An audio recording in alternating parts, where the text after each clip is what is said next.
Kohalo, Yahweh Ba'ashim Yahweh Ba'ashim Yahweh Rachachodash. Let the elders that rule well be counted worthy of double honor, especially they who labor in the word and doctrine. To the 12 tribes which are scattered abroad, greeting.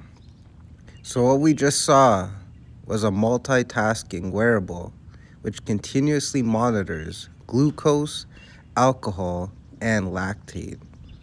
Or if you're in the know, we just saw an extremely beta form of the RFID microchip and how it's wireless and how it's going to interact.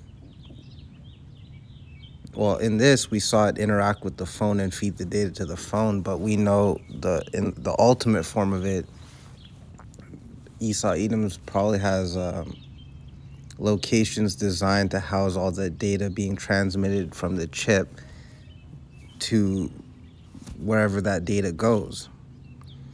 So very interesting. So it says here, imagine being able to measure your blood sugar levels, know if you've had too much to drink, and track your muscle fatigue during a workout, all in one small device worn on your skin. Engineers at the University of California, San Diego have developed a prototype of such a wearable that can continuously monitor several health stats, glucose, alcohol, and lactate levels simultaneously in real time. The device is about the size of a stack of 6 quarters. It is applied to the skin through a Velcro-like patch of microscopic needles, or microneedles, that are about 1/5 the width of human hair. Wearing the device is not painful.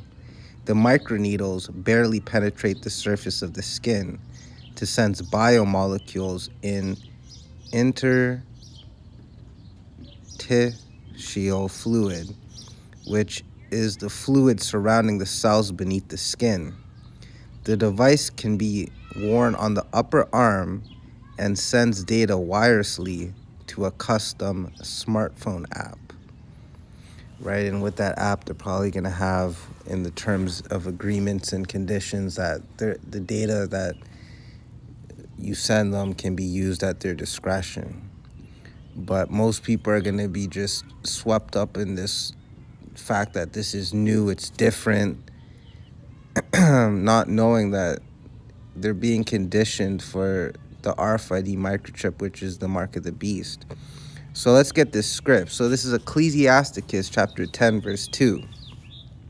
As the judge of the people is himself, so are his officers. And now we have to know who the judge is. So we got to jump down to Job 9 and 24, which reads, the earth is given unto the hand of the wicked.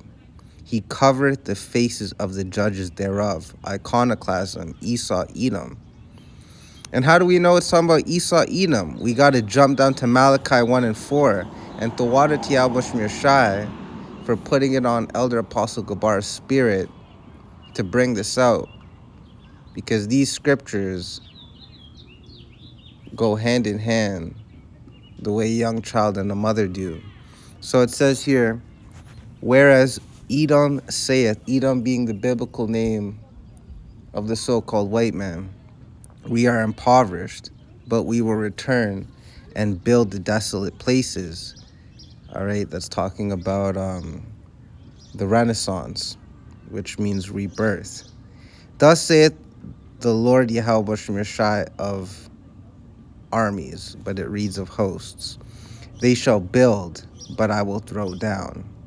And they shall call them the border of wickedness, and the people against whom the Lord Yahweh Shai hath indignation forever. All right, and we know indignation means righteous anger. And his righteous anger isn't what we understand righteous anger to be, because his ways are not our ways. His thoughts are not our thoughts. So now that we know it's talking about Esau, Edom, let's jump back to Job 9 and 24. It says, the earth is given into the hand of the wicked.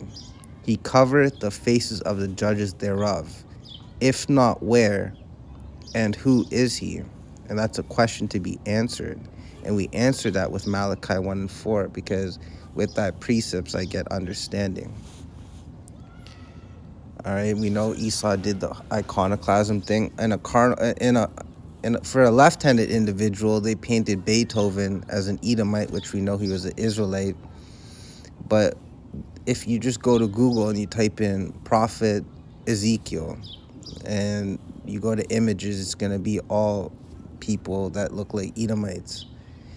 You know, if you go to Prophet Jeremiah, Prophet Jonah, Apostle Peter, Apostle Paul, they all look like Edomites. Who did that? That was Esau, Edom, because they are the wicked. Because imagine how inspiring it would be for Jake, even in today's times, to see that all the biblical figures are Israelites that look like us. Dark brown skin, wool-like type hair. Just different various shades of brown. Right? Esau, Edom couldn't have that because they believe that their house will continue forever. And part of that they believe is by them thinking that their deception will last forever. But we know that that won't happen. We know that Esau, Edom is only in power because Yahweh Shemashai allows it to be so. And it's all to fulfill biblical prophecy. Ultimately, the world belongs into the hands of the righteous, the nation of Israel. You so-called Negroes, Latinos, and Native Americans, and anyone with the spirit within them that resonates with this word, with the truth, with the gospel of Yahweh B'Shem Yahushai. So jumping back to the article, this is Ecclesiasticus, or to some, Sirach 10 and 2.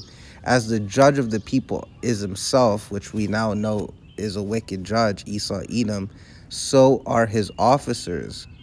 And these people are his officers because an officer is supposed to uphold the law. And because the world is in a carnal wicked law, his officers are going to uphold a carnal wicked law by creating these wicked inventions that work within Esau's wicked world and furthers it. But they're really just tools to be used by Yahweh Shemashai, because man's goings are of the Lord. How can a man then understand his own way? Proverbs 20 and 24. Then you have Proverbs 16 and 9, Proverbs 21 and 1. The heart of the king is in Yahweh Shemashai's hand, roughly paraphrasing. This is literally the beta, like this is just what's allowed to be shown to the public, but this in a very basic form is likened unto the RFID microchip. It goes in your body and it feeds data wirelessly to a data source and transmits constant data. And it's going to be used to promote it. Obviously, Esau, Edom is going to use an extreme form of deception. But part of that deception is because the world, a lot of people have, well, I should say pretty much practically all of us, we're in this wicked world. We all are sick in some shape or form. So Esau, Edom's going to capitalize on that. Oh, you have type 1 diabetes? We'll take the RFID microchip and it can help you. Oh, your spine is shattered in a place? We'll take the RFID microchip and it has technology that will help repair your spine. They've shown you this shit in movies, right? Merging man and machine, right? So here we go. And what manner of man the ruler of the city is, which we know is a wicked manner of man, such are all they that dwell therein. So that's why we're so uncomfortable in this wicked world, because practically everyone you see is fucking wicked and is an officer for Esau, Edom. Whether, no matter if they're paying taxes, if they're going to work, they're still an officer for Esau, Edom, because you're either with Yahweh Shemashai or against him. It's either yay or nay. There's no maybe. All right, so this is beautiful. Prophecy is speeding up. We have Esau, Edom coming out with it, right? But we know it's because they know they have but short time. But still, it's beautiful. So, Kol Halal Yahweh Bashim Shai. And with that, I hope y'all were edified. Shalom.